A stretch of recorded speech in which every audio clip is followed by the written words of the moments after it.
Kosmou, The Virgin of the Cosmos, translated by Dr. Anna Kingsford and Edward Maitland, 1880.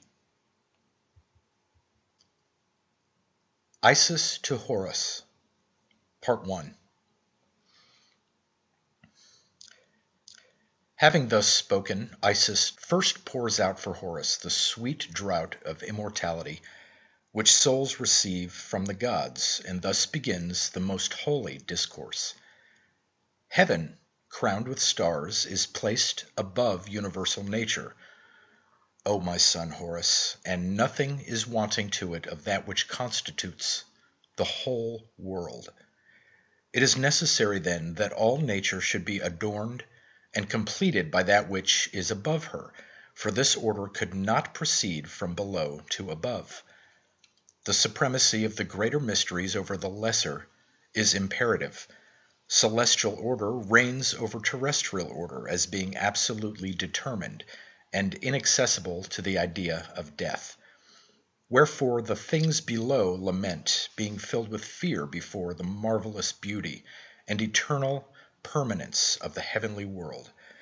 For indeed a spectacle worthy of contemplation and desire were these magnificences of heaven, revelations of the divine as yet unknown, and this sumptuous majesty of night illumined with a penetrating radiance, albeit less than that of the sun, and all these other mysteries which move above in harmonious cadence, ruling and maintaining the things below by secret influences. And so long as the universal architect refrained from putting an end to this incessant fear, to these anxious investigations, ignorance enveloped the universe. But when he judged good to reveal himself to the world, he breathed into the gods the enthusiasm of love, and poured into their mind the splendor which his bosom contained, that they might first be inspired with the will to seek, next with the desire to find, and lastly with the power to readjust.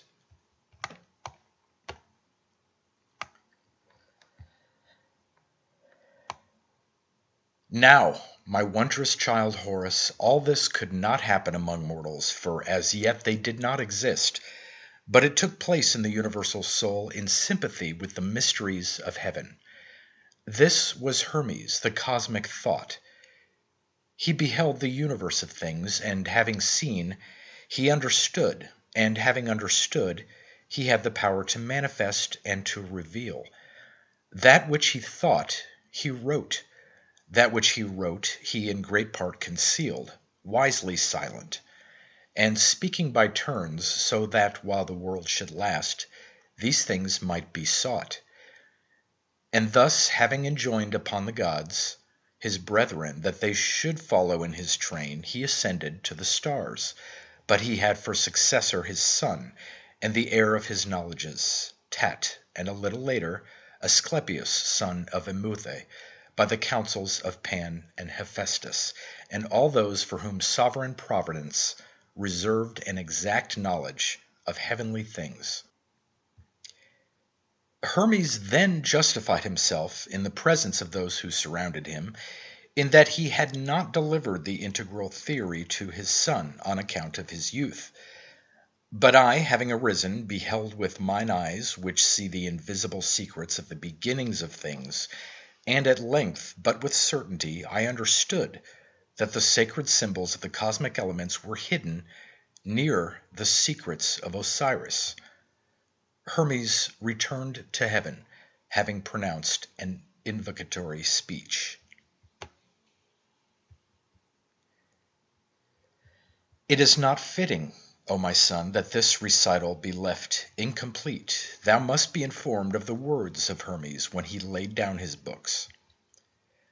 O sacred books, he said, of the immortals, ye in whose pages my hand has recorded the remedies by which incorruptibility is conferred, remain forever beyond the reach of destruction and of decay, invisible and concealed from all who frequent these regions, until the day shall come in which the ancient heaven shall bring forth instruments worthy of you, whom the Creator shall call souls. Having pronounced upon his books this invocation, he wrapped them in their coverings, returned into the sphere which belonged to him, and all remained hidden for a sufficient space. And nature, O my son, was barren until the hour in which those who are ordained to survey the heavens, advancing towards the divine, the king of all things, deplored the general inertia, and affirmed the necessity of setting forth the universe. No other than himself could accomplish this work. We pray thee, said they, to consider that which already is and that which is necessary for the future. At these words, the divine smiled benignant and commanded nature to exist. And issuing with his voice, the feminine came forth in her perfect beauty. The gods with amaze beheld this marvel. And the great ancestor, pouring out for nature an elixir, commanded her to be fruitful. And forthwith, penetrating the universe with his glance, he cried, "Let heaven be the plenitude of all things, and of the air, and of the ether." The divine spake, and it was done. But nature, communing with herself, understood that she might not transgress the commandment of the Father, and, uniting herself to labor, she produced a most beautiful daughter, whom she called Invention, and to whom the divine accorded being. And having differentiated created forms, he filled them with mysteries, and gave the command of them to Invention. Then, not willing that the upper world should be inactive, he saw fit to fill it with spirits. In order that no region should remain in immobility and inertia, and in the accomplishment of his work, he used his sacred art, for taking of himself such essence as was necessary, and mingling with it an intellectual flame, he combined with these other materials by unknown ways, and having achieved by secret formulas the union of these principles, he endowed with motion the universal combination. Gradually, in the midst of the protoplasm, glittered a substance more subtle, purer, more limpid than the elements from which it was generated. It was transparent, and the artist alone perceived it. Soon it attained its perfection, being neither melted by the fire, nor chilled by the breath, but possessing the stability of a special combination, and having its proper type and constitution. He bestowed it on a happy name, and according to the similitude of its energies, he called it self-consciousness. Of this product he formed myriads of souls, employing the choicest part of the mixture for the end which he had in view, proceeding with order and measure according to his knowledge and his reason. The souls were not necessarily different, but the choicest part, animated by the divine motion, was not identical with the rest. The first layer was superior to the second, more perfect and pure. The second, inferior truly to the first, was superior to the third, and thus, until 60 degrees, was completed the total number. Only the divine established this law, that all equally should be eternal, being of one essence, whose forms he alone determines. He traced the limits of their sojourn on the heights of nature, so that they might turn the wheel according to the laws of order and of wise discretion, for the joy of their Father. Then, having summoned to these splendid regions of ether the souls of every grade, he said to them, O souls, beautiful children of my breath and of my care, you whom I have produced with my hands in order to consecrate you to my universe, hear my words as a law. Quit not the place assigned to you by my will. The abode which awaits you is heaven, with its galaxy of stars and its thrones of virtue. If you attempt any transgression against my decree, I swear by my sacred breath, by that elixir of which I formed you and by my creative hands, that I will speedily forge for you chains and cast you into punishment." Having thus spoken, the divine, my master, mingled together the rest of the congenial elements, earth and water, and pronouncing certain powerful and mystic words, albeit different from the first, he breathed into the liquid protoplasm motion and life, rendered it thicker and more plastic, and formed of it living beings of human shape. That which remained he gave to the loftiest souls inhabiting the region of the gods in the neighborhood of the stars, who were called the sacred genii. "Work," said he, "my children, offspring of my nature, take the residue of my task, and let each one of you make beings in his image. I will give you models."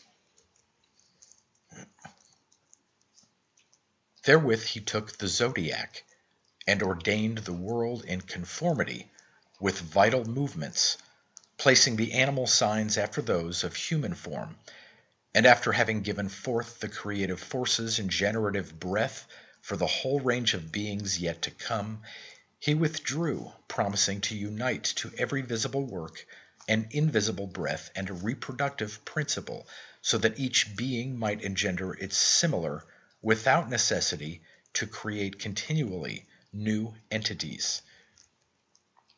"And what did the souls do, O my mother?" And Isis answered, "They took the mingled material, O my son Horus, and began to reflect thereon, and to adore this combination, the work of the Father. Next they sought to discover of what it was composed, which indeed it was not easy to find. Then, fearing that this search might excite the anger of the Father, they set themselves to carry out his commands. Therefore, taking the upper portion of the protoplasm, that which was lightest, they created of it the race of birds. The compound having now become more compact and assuming a denser consistency, they formed of it the quadrupeds, while of the thickest part, which needed a moist vehicle for its support, they made fishes. The remainder, being cold and heavy, was employed by the souls in the creation of reptiles. Forthwith, O my son, proud of their work, they were not afraid to transgress the divine law, and, in spite of the prohibition, they receded from their appointed limits. Not willing to remain longer in the same abode, they moved ceaselessly, and repose seemed to them death. But, O my son, thus Hermes informed me, their conduct could not escape the eye of the Lord, the divine of all things. He minded to punish them and to prepare for them hard bonds. The ruler and master of the universe resolved then, for the penance of the souls, to mold the human organism, and having called me to him, said, "Hermes," he spoke in this wise: "O soul of my soul, holy thought of my thought, how long shall earthly nature remain sad? How long shall the creation already produced continue inactive and without praise? Bring hither before me all the gods of heaven." Thus the divine spake, quoth Hermes, and all obeyed his decree. "Look upon the earth," he said to them, "and upon all things beneath." Straightway they looked, and understood the will of the Lord. And when he spoke to them of the creation of man, asking of each what he could bestow upon the race about to be born, the sun first replied, "I will illumine mankind." Then the moon promised enlightenment in her turn, adding that already she had created fear, silence, sleep, and memory. Kronos announced that he had begotten justice and necessity.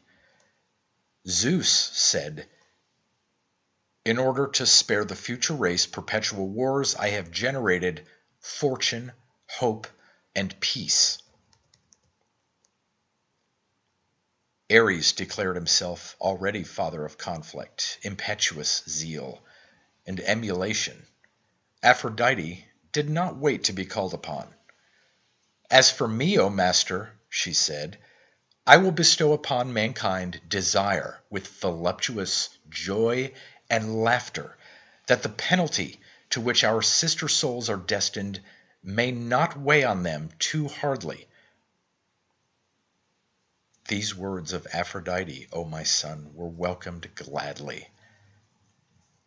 "And I," said Hermes, "will endow human nature with wisdom, temperance, persuasion, and truth. Nor will I cease to ally myself with invention. I will ever protect the mortal life of such men as are born under my signs, seeing that to me the Creator and Father was attributed in the zodiac, signs of knowledge and intelligence. Above all, when the movement which draws thereto the stars is in harmony with the physical forces of each. He who is master of the world rejoiced at hearing these things, and decreed the production of the human race. As for me, said Hermes, I sought what material ought to be employed in the work, and invoked the Lord. He commanded the souls to give up the residue of the protoplasmic substance, which, having taken, I found it entirely dried up. Therefore I used a great excess of water, wherewith to renew the combination of the substance, in such wise that the product might be resolvable, yielding, and feeble, and that force should not be added therein to intelligence. When I had achieved my work, it was beautiful, and I rejoiced in seeing it. And from below I called upon the Lord to behold what I had done. He saw it and approved.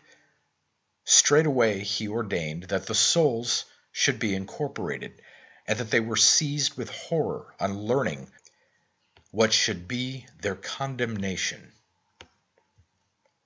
These words, said Isis, struck me.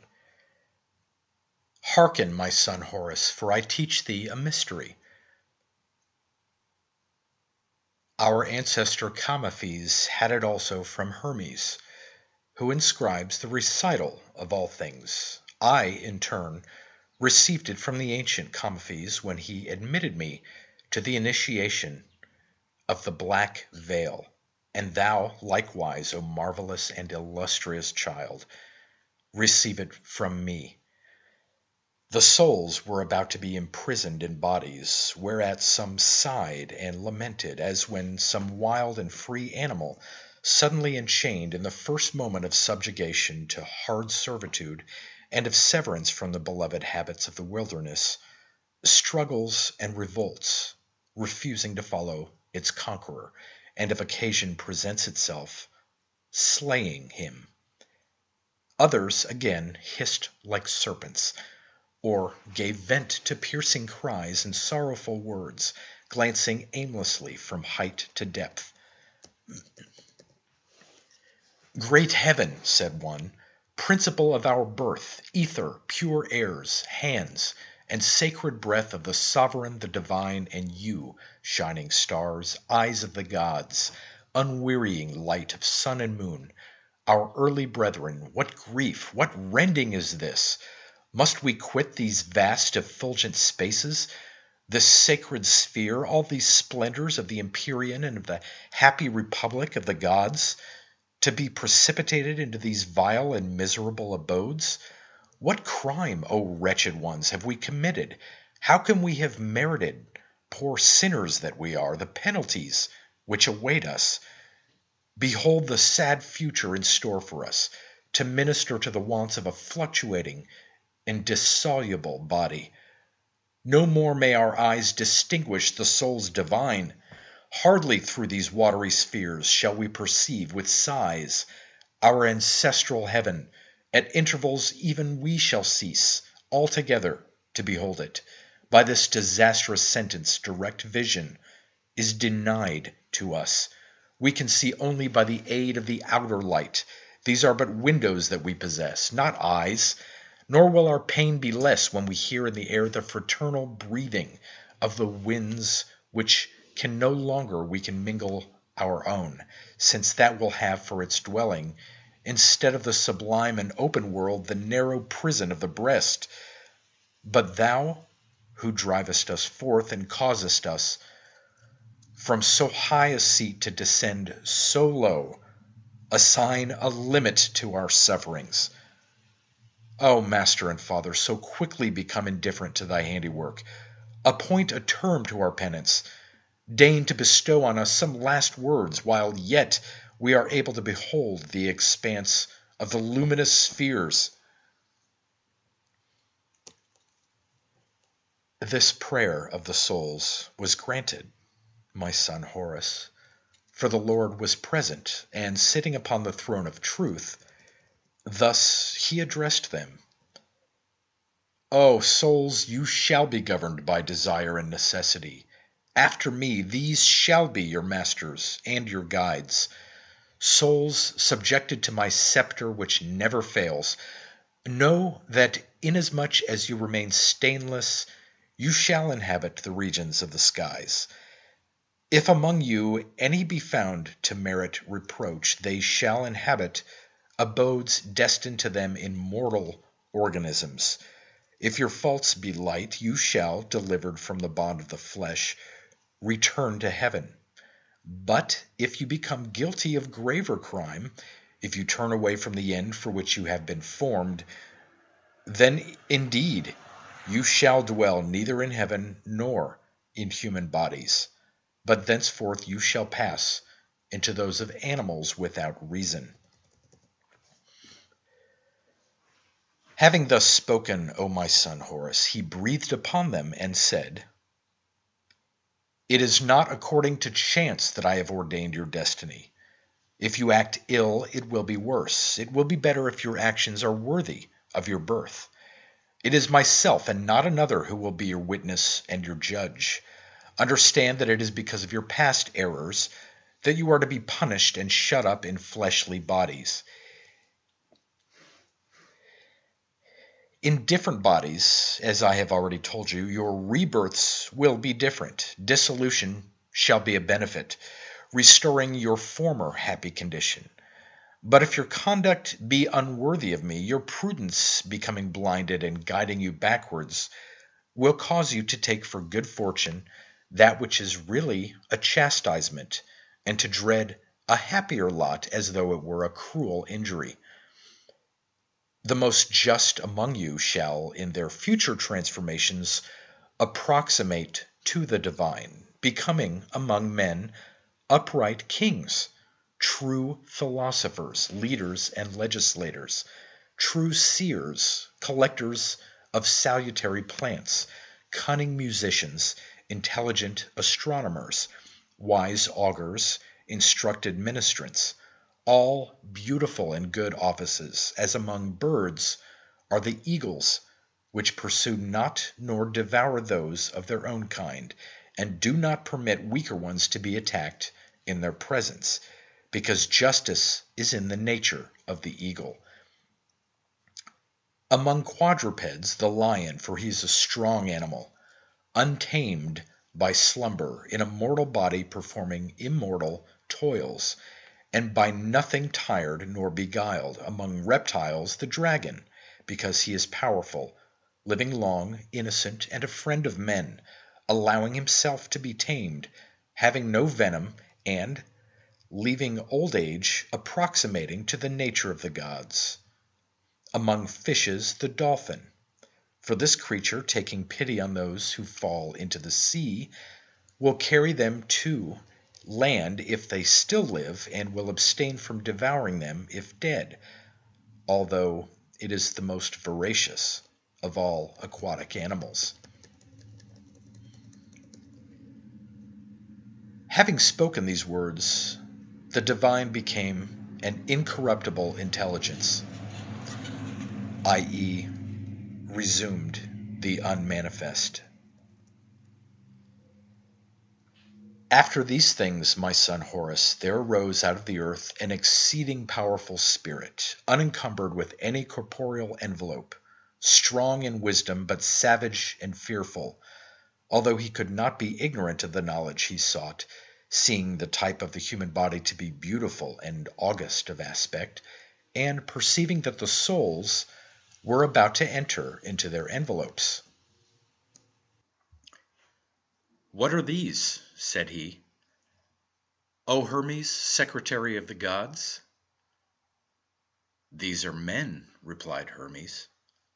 "It is a rash work," said he, "to make man with such penetrating eyes, such a subtle tongue, such a delicate hearing that can hear even those things which concern him not, such a fine scent, and in his hands a sense of touch capable of appropriating everything.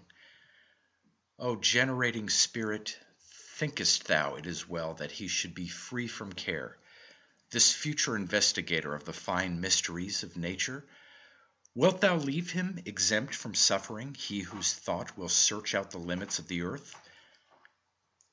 Mankind will dig up the roots of plants, they will study the properties of natural juices, they will observe the nature of stones, they will dissect not only animals but themselves, desiring to know how they have been formed. They will stretch forth their daring hands over the sea, and, cutting down the timber of the wild forest, they will pass from shore to shore, seeking one another. They will pursue the inmost secrets of nature, even into the heights, and will study the motions of heaven. Nor is this enough. When nothing yet remains to be known that the furthest boundary of the earth, they will seek even there the last extremities of night. If they apprehend no obstacle, if they live exempt from trouble, beyond reach of any fear or of any anxiety, even heaven itself will not arrest their audacity. They will seek to extend their power over the elements. Teach them, then, desire and hope, in such wise that they may know likewise the dread of accident and of difficulty, and the painful sting of expectation deceived. Let the curiosity of their souls have for balance desire and fear, care and vain hope. Let their souls be a prey to mutual love, to aspirations and varied longings, now satisfied, now deceived, so that even the sweetness of success may be an allurement to draw them towards misfortune. Let the weight of fevers oppress them and break in them all desire. Thou sufferest, Horus, in hearing this thy mother's recital? Surprise and wonder seize thee in presence of the evils which now fall upon poor humanity? That which thou art about to hear is still more sad. The speech of Momus pleased Hermes. He deemed his advice good, and he followed it. "O Momus," said he, "the nature of the divine breath which enwraps all things shall not be ineffectual.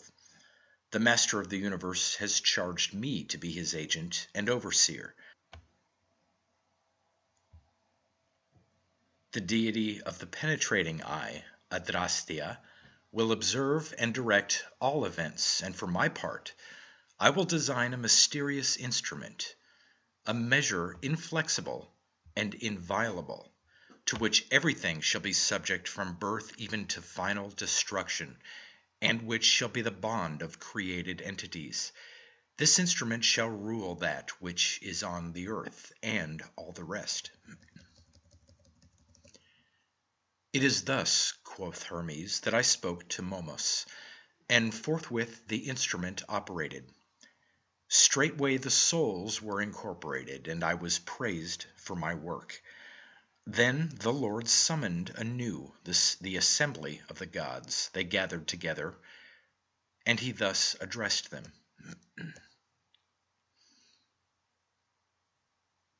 Gods, who have received a sovereign and imperishable nature, and the sway of the vast eternity, ye whose office it is to maintain unceasingly the mutual harmony of things, how long shall we govern an empire unknown? How long shall creation remain invisible to the sun and moon? Let each of us undertake his part in the universe. By the exercise of our power, let us put an end to the cohesion of inertia. Let chaos become a fable, incredible to posterity. Inaugurate your great labors. I will direct you. He said, and immediately the cosmic unity, until now obscure, was opened. And in the heights appeared the heavens with all their mysteries. The earth, hitherto unstable, grew more solid beneath the brightness of the sun, and stood forth adorned with enfolding riches.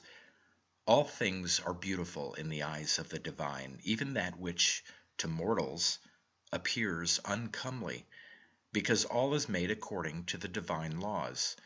And the divine rejoiced in beholding his works filled with movement, and with outstretched hands grasping the treasures of nature.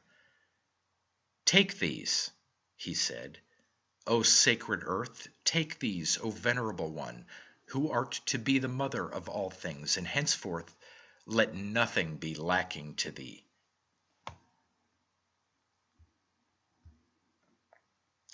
With these words, opening his divine hands, he poured his treasures into the universal font. But yet they were unknown. For the souls, newly embodied and unable to support their opprobrium, sought to enter into rivalry with the celestial gods, and, proud of their lofty origin, boasting an equal creation with these, revolted. Thus men became their instruments, opposed to one another, and fomenting civil wars, and thus force oppressing weakness, the strong burnt and massacred the feeble, and quick and dead were thrust forth from the sacred places. Then the elements resolved to complain before the Lord of the savage condition of mankind. For the evil being already very grievous, the elements hastened to the divine Creator and pleaded in this wise, the fire being suffered to speak first. O Master, he said, maker of this new world, thou whose name, mysterious among the gods, has hitherto been revered among all men, how long, O divinity, hast thou decreed to leave human life without the divine? Reveal thyself to the world which calls for thee, correct its savage existence by the institution of peace. Grant unto life law, grant unto night oracles, fill all things with happy auguries. Let men fear the judgment of the gods, and no man shall sin any more. Let crimes receive their just punishment, and men will abstain from unrighteousness. They will fear to violate oaths, and madness will have an end. Teach them gratitude for benefits. So shall I devote my flame to pure offerings and libations, and the altars shall yield thee exaltations of sweet savors. For now I am polluted, O Master, because the impious temerity of men forces me to consume flesh. They will not suffer me to remain in my nature. They pervert and corrupt my purity. The air spoke in its turn. I am defiled by the effluvium of corpses, O Master. I am becoming pestilent and unwholesome, and from on high I witness things which I ought not to behold. Then the water took up the word and spoke on this wise, O my illustrious son. Father and wondrous creator of all things, divinity incarnate, author of nature, who brings forth all through thee, command the waters of the streams to be always pure. For now both rivers and seas are compelled to bathe the destroyer and to receive his victims. Then at the last the earth appeared, O my glorious son, and thus began. O King, chief of celestial choirs and lord of their orbits, master and father of the elements, which lend to all things increase and decrease, and into which all must return. Behold, how the impious and insensate tribe of man overspreads me, O venerable one, since by thy commands I am the habitation of all beings, bearing them all and receiving into my bosom all that is slain. Such is now my reproach. Thy terrestrial world in which all creatures are contained is bereft of the divine, and because they revere nothing, they transgress every law and overwhelm me with all manner of evil works. To my shame, O Lord, I admit into myself the product of the corruption of carcasses, but I who receive all things would fain also receive the divine. Grant to earth this grace, and if thou comest not thyself, for indeed I cannot contain thee, let me at least receive some holy efflux of thee. Let the earth become the most glorious of all the elements, and since she alone gives all things to all, may she revere herself as the recipient of thy favors.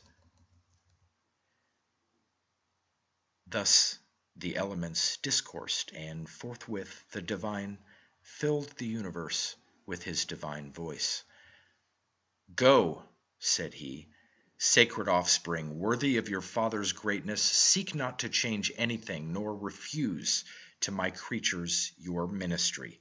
I will send you an efflux of myself, a pure being who shall investigate all actions, who shall be the dreadful and incorruptible judge of the living, and sovereign justice shall extend its reign even into the shades beneath the earth. Thus shall every man receive his merited deserts. Thereupon the elements ceased from their complaints, and each of them resumed its function and its sway. And in what manner, O my mother, said Horus, did the earth afterwards obtain this efflux of the divine? I will not recount this nativity, said Isis. I dare not, O powerful Horus, declare the origin of thy race, lest men in the future should learn the generation of the gods. I will say only that the supreme, the divine creator and architect of the world, at length accorded to earth for a season thy father Osiris and the great goddess Isis, that they might bring the expected salvation.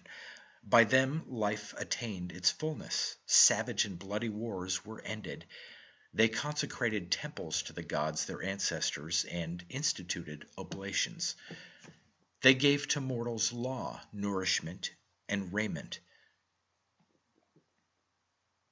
They shall read, Hermes said, my mystic writings, and dividing them into two parts, they shall keep certain of them, and inscribe upon columns and obelisks those which may be useful to man. Institutors of the first tribunals, they established everywhere the reign of order and justice. With them began the faith of treaties and the introduction into human life of the religious duty of oaths. They taught the rites of sepulture towards those who cease to live. They interrogated the horrors of death. They showed that the spirit from without delights to return into the human body, and that if the way of entry be shut against it, it brings about a failure of life. Instructed by Hermes, they engraved upon hidden tablets that the air is filled with genii. Instructed by Hermes in the secret laws of the divine, they alone were the teachers and legislators of mankind, initiating them in the arts, the sciences, and the benefits of civilized life. Instructed by Hermes concerning the sympathetic affinities which the Creator has established between heaven and earth, they instituted religious representations and sacred mysteries. And considering the corruptible nature of all bodies, they ordained prophetic initiation, so that the prophet who lifts his hands to the gods should be instructed in all things, and that thereby philosophy and magic might provide nourishment for the soul, and medicine might heal the sufferings of the flesh. Having performed all these things, O my son, and seeing the world arrived at its fullness, Osiris and I were recalled by the inhabitants of heaven, but we could not return thither without having first praised the Lord, so that the celestial vision might fill the expanse, and that the way of a happy ascension might open before us, since the divine delights in hymns. "O my mother," said Horus, "teach me this hymn, so that I also may be instructed in it." "Hearken, my son," answered Isis.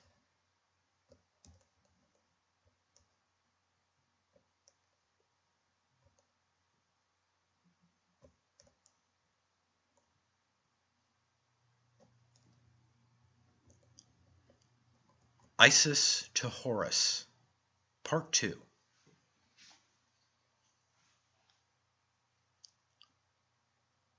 O my illustrious son, if thou wilt know anything further, ask it of me. And Horus said, "Reverend mother, I would fain know how royal souls are born."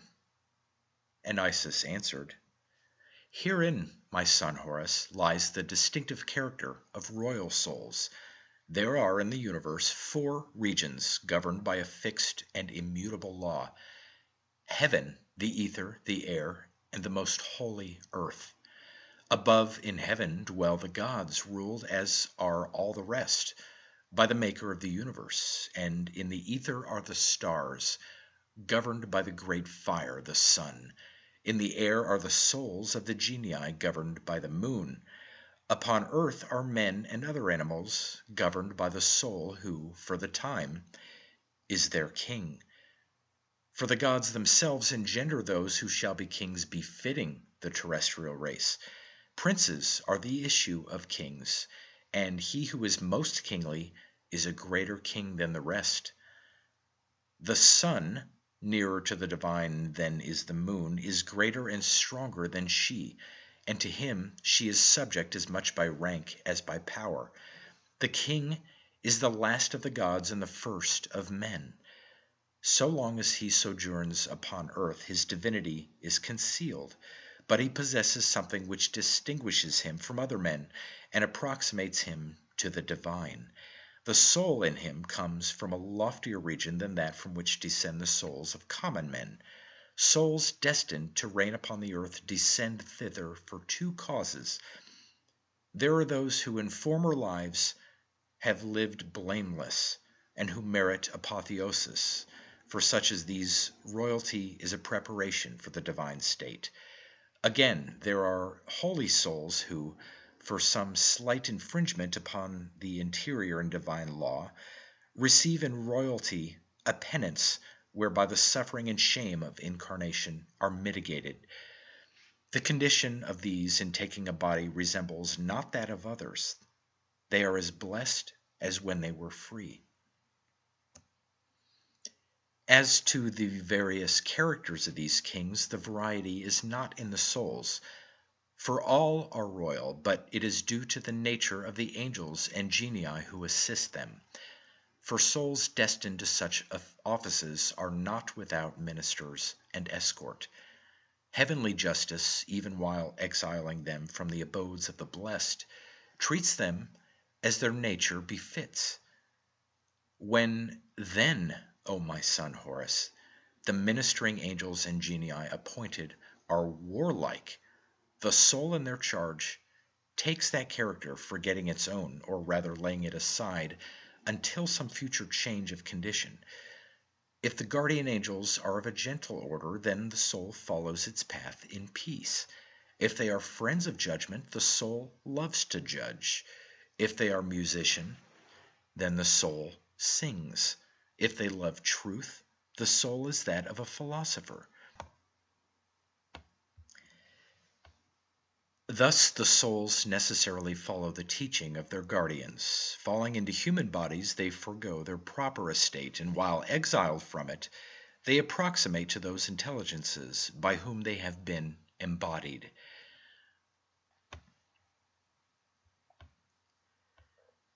Thine explanation is complete, my mother. said Horus. But thou hast not yet informed me in what manner noble souls are born. There are upon earth, O my son, different offices. So also is it among souls. They occupy different stations, and that soul which issues from a more exalted sphere is nobler than the rest, even as he who is free among men is nobler than the slave. Exalted and royal souls are necessarily the masters of men. How are souls born, male or female? Souls, my son Horus, are all equal in nature, since they come from one region wherein the Creator has formed them.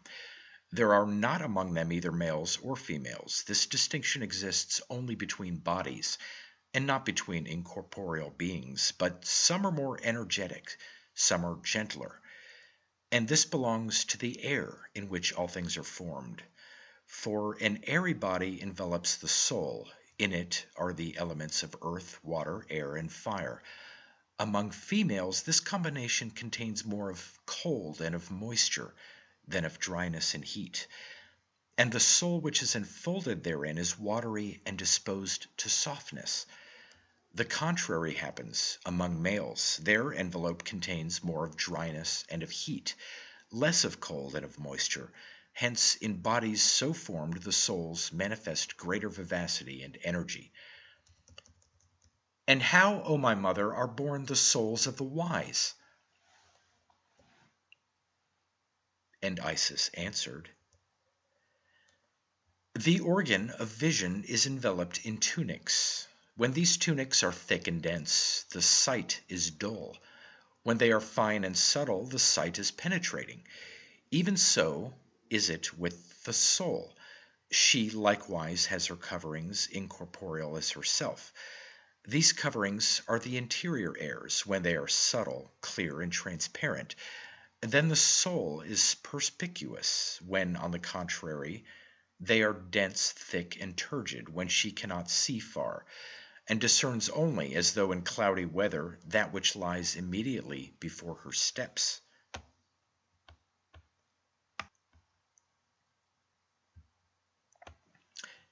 And Horus said, For what reason, my mother, are the minds of men who are not of our holy country less open than the minds of those who belong to it? And Isis replied, The earth is set in the midst of the universe like a man lying on his back and gazing into heaven, and the various regions of earth correspond to the different members of man. The earth turns her gaze towards heaven as towards her father, following in her changes the changes of the skies. Her head lies to the south, her right shoulder to the east, her left is turned towards the Libyan wind, her feet are under the constellation of the Bear, the right beneath the tail and the left beneath the head of the Bear. Her loins are under the regions of heaven nearest to the Bear. The midst of her body is beneath the center of heaven. Behold, as a proof of these things, how they who dwell in the south have a beautiful countenance and plentiful hair, while the Orientals have hands hardy in conflict and ready with the bow, for they are right-handed. The Westerns are strong and fight with the left hand, attributing to the left side the functions which belong in others to the right.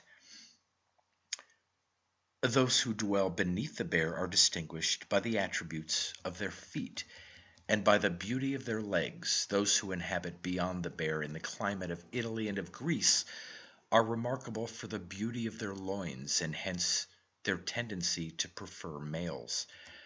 This part of the body also, being whiter than the rest, produces men of a whiter hue. The hallowed region of our ancestors is in the midst of the earth. And since the midst of the human body is the seat of the heart, and the heart of the soul, this is why, my son, the men of this land, beside the qualities which all men possess in common, have also a loftier intelligence and wisdom, because the heart of the earth brings them forth and nourishes them. Moreover, my son, the south is the storehouse of the clouds, It is there they assemble, and thence, it is said, flows our river Nile, when the cold becomes abundant. Now, where the clouds descend, the air grows thick and is filled with vapors which spread themselves as a veil, not only over the sight, but over the intelligence. The east, my son Horus, is continually disturbed and glowing under the sunrise, as is the west under the sunset. Therefore, they who dwell in these regions can hardly preserve a clear perception. The north, by means of its icy temperature, thickens the mind even as it does the body. The central land alone, clear and serene, is favored, as are those who inhabit her. She brings forth in a perpetual tranquillity. She adorns and completes her offspring. She contends alone against all others. She triumphs, and like a worthy ruler, partakes with the vanquished the fruits of victory. Explain to me further, my august mother, what it is that causes in living men during long maladies an alteration of discernment, of reason, even of the soul itself. And Isis answered, among animals there are those who have affinity with fire, others with water, others with earth, others with air, others again with 2 or 3 elements, or with all the 4. Or, inversely, some have an antipathy for fire, some for water, some for earth, some for air, or again for 2, 3, or 4 elements. Thus the locust and all kinds of insects flee from the fire. The eagle, the hawk, and other birds of flight fear the water. The fish dread the air and earth. The serpent abhors the open air, and like all crawling creatures, loves the ground. All fishes delight in the deep, the birds in the air where they pass their lives. Those who fly highest delight in the fire of the sun, and sojourn in its vicinity. There are even certain creatures who disport themselves in the fire. Such are the salamanders, who have their abode in it. The elements enfold the body, and every soul inhabiting a body is weighed down and enchained by the 4 elements. Wherefore it is natural that the soul should have affinity with certain elements and aversion for others, for which reason she cannot enjoy perfect happiness.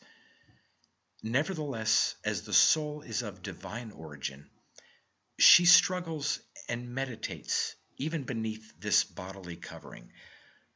But her thoughts are not what they would be if she were free from the body. And if the body be disturbed and troubled by sickness or by terror, the soul herself is tossed about like a man in the midst of tempestuous waves.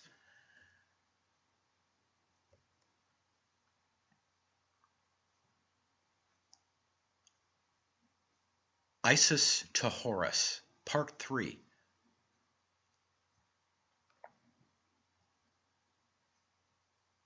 Thou hast given me admirable instruction, O my most powerful mother Isis, concerning the marvelous creation of souls by the divine, and I am filled with wonder, but thou hast not yet shown me whither souls depart when set free from bodies.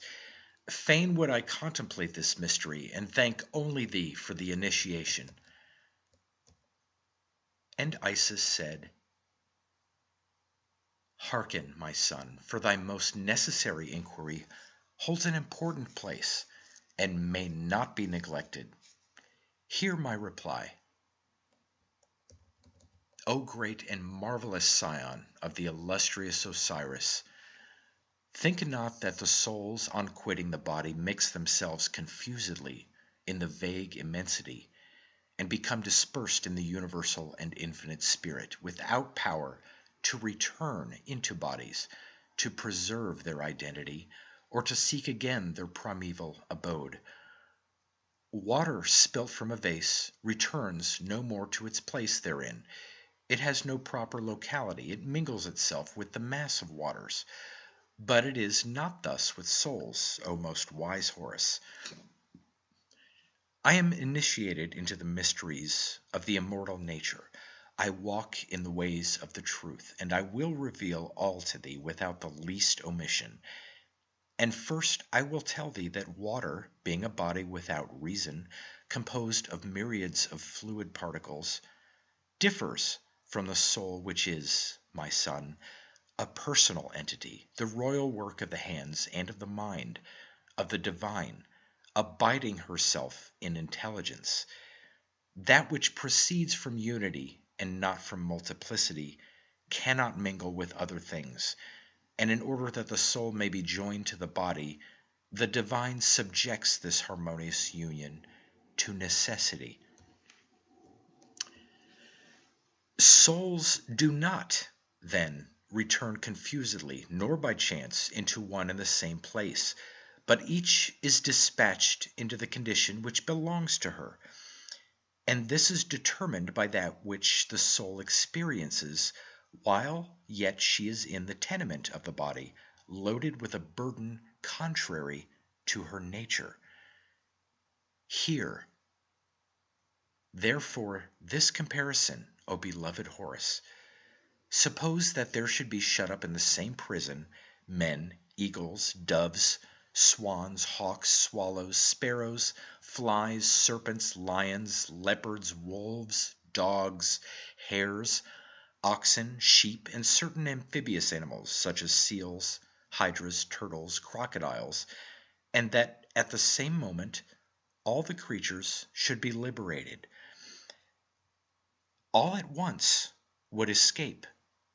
The men would seek cities in the public places, the eagles the ether, where nature teaches them to live, the doves the lower air, the hawks the higher expanse, the swallows would repair to places frequented by men, the sparrows to the orchards, the swans to districts where they could sing, the flies would haunt the proximity of the ground as high only as human exhalations extend. For the property of flies is to live on these and to flit over the surface of the earth. The lions and leopards would flee to the mountains, the wolves to the solitudes, the dogs would follow the track of man, the hares would betake themselves to the woods, the oxen to the fields and meadows, the sheep to the pastures, the serpents would seek the caves of the earth, the seals and the turtles would rejoin their kind in the shallows and running waters, in order to enjoy comfortably their nature, alike the proximity of the shore and of the deep. Each creature would return, conducted by its own interior discernment, into the abode befitting it. Even so, every soul, whether human or inhabiting the earth under other conditions, knows whither she ought to go. Unless, indeed, some son of Typhon should pretend that a bull may subsist in the waters or a turtle in the air. If then, even when immersed in flesh and blood, souls do not infringe the law of order, although under penance, for union with the body is a penance, how much more shall they conform thereto when delivered from their bonds and set at liberty? Now this most holy law, which extends even unto heaven, is on this wise, O illustrious child. Behold the hierarchy of souls. The expanse between the empyrean and the moon is occupied by the gods, the stars, and the powers of providence. Between the moon and ourselves, my son, is the abode of the souls. The unmeasured air, which we call the wind, has in itself an appointed way in which it moves to refresh the earth, as I shall by and by relate. But this movement of the air upon itself impedes not the way of the souls, nor does it hinder them from ascending and descending without obstacle. They flow across the air without mingling in it, or confounding themselves therewith, as water flows over oil. This expanse, my son, is divided into 4 provinces and into 60 regions. The first province from the earth upwards comprehends 4 regions and extends as far as certain summits or promontories. which it is unable to transcend. The second province comprises 8 regions in which the motions of the winds arise.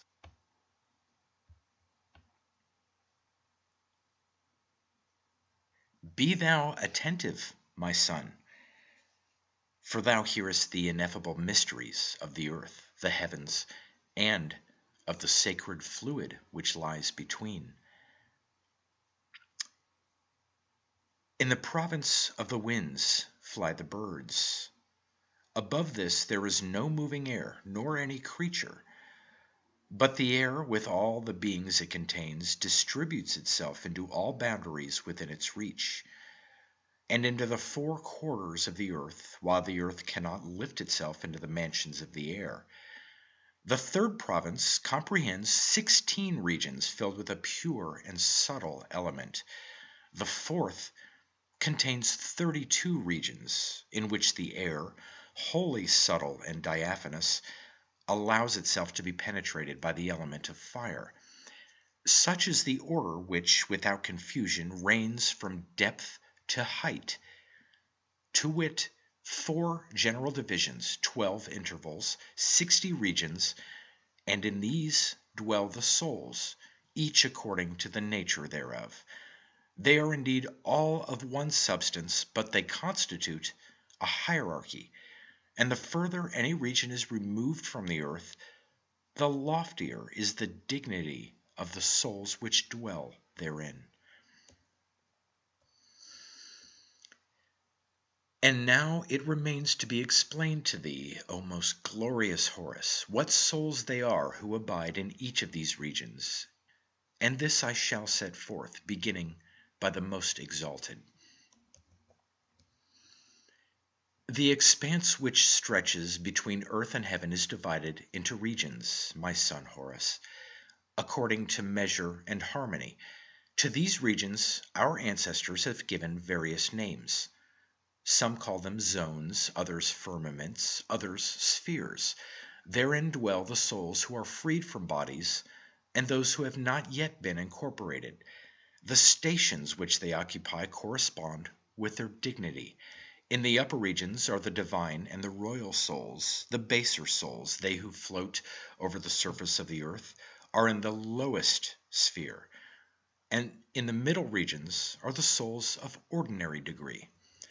Thus, my son, the souls destined to rule descend from the superior zones, and when they are delivered from the body, thither they return, or even higher still, unless indeed they have acted contrary to the dignity of their nature and to the laws of the divine. For if they have transgressed, the providence on high causes them to descend into the lower regions according to the measure of their faults. And in like manner also, it conducts other souls inferior in power and dignity from the lower spheres into a more exalted abode.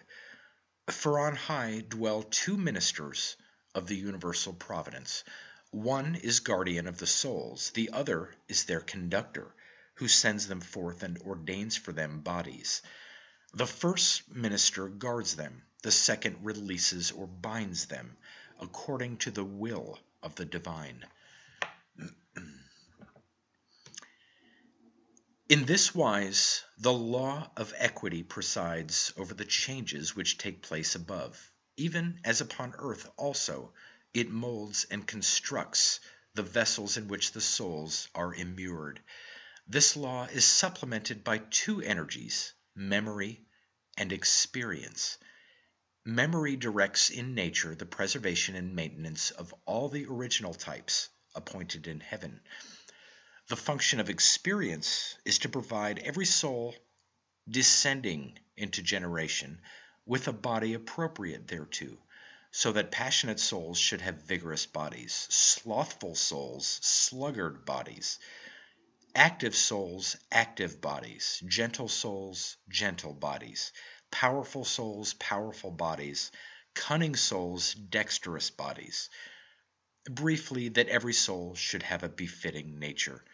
For it is not without just cause that winged creatures are clothed with feathers, that intelligent creatures are gifted with finer senses and superior to others, that beasts of the field are furnished with horns, with tusks, with claws, or other weapons, that reptiles are endowed with undulating and flexible bodies, and lest the moisture of their natures should render them feeble, are armed either with teeth or with pointed scales, so that they are, even less than others, in peril of death. As for fishes, these timid souls have allotted to them for a dwelling place that element in which light is bereft of its double activity. For in the water, fire neither illuminates nor burns. Each fish, swimming by the help of his spiny fins, flies where he wills, and in his weakness is protected by the obscurity of the deep. Thus are souls immured in bodies resembling themselves. In human shape, those souls who have received reason. In flying creatures, souls of a wild nature. In beasts, souls without reason, whose only law is force. In reptiles, deceitful souls, for they attack not their prey face to face, but by ambush. While fishes enshrine those timid souls who merit not the enjoyment of other elements. In every order of animals there are individuals who transgress the laws of their being. In what way, my mother? Asked Horus. And Isis answered in this wise.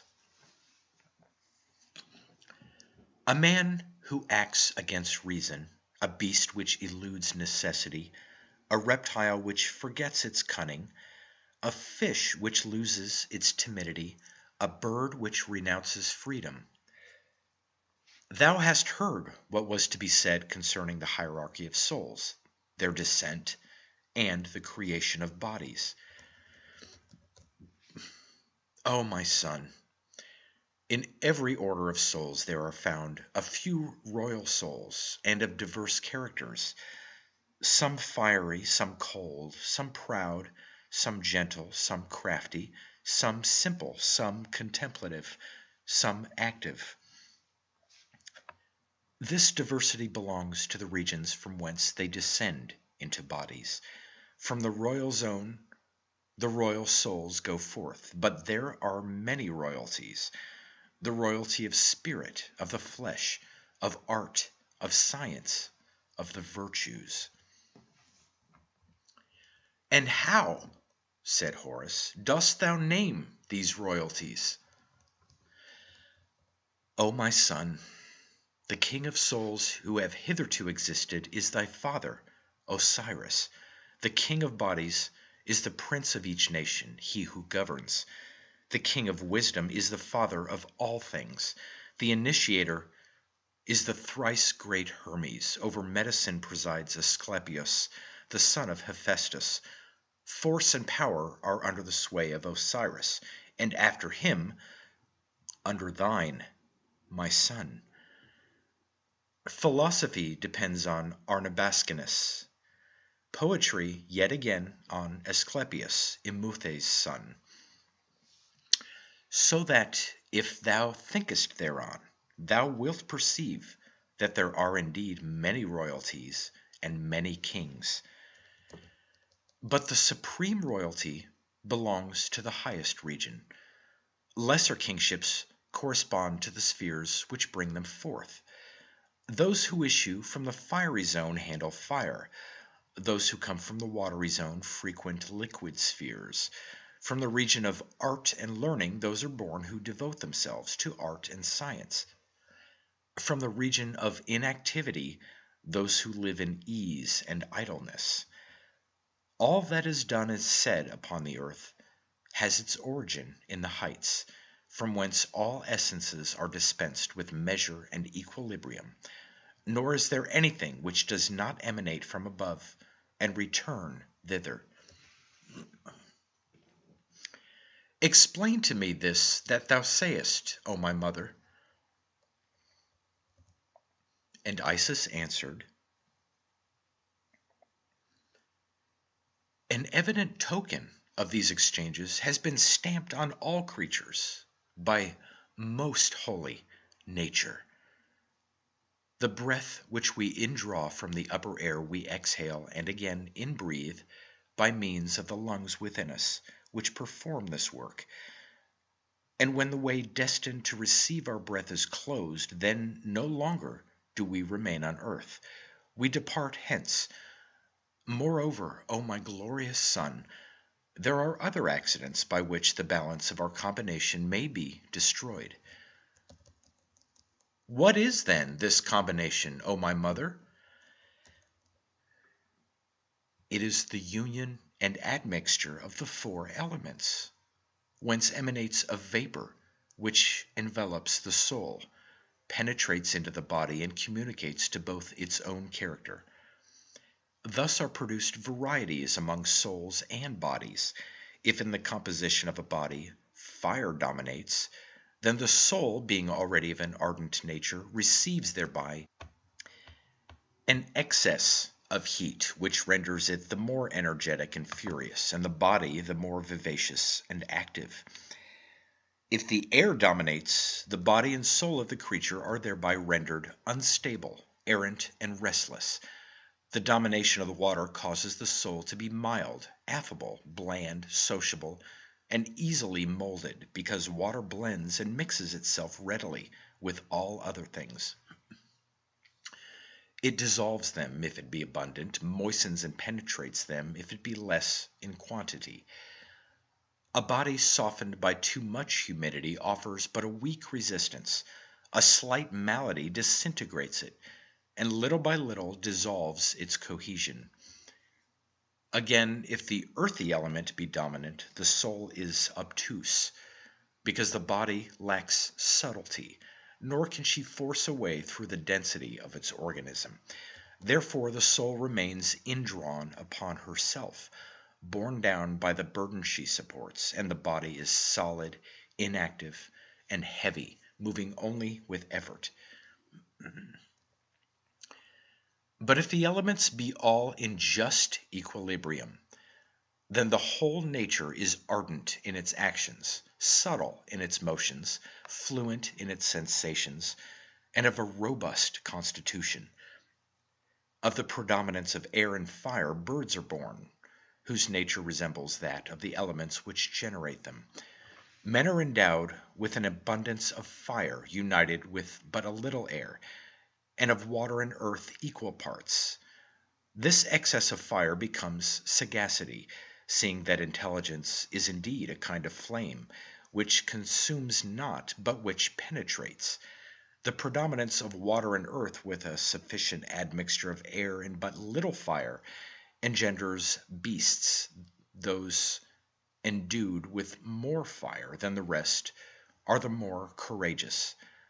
Water and earth in equal quantities give birth to reptiles, which, being deprived of fire, have neither courage nor truthfulness, while the excess of water renders them cold, that of earth sordid and heavy, and the lack of air makes all their movements difficult.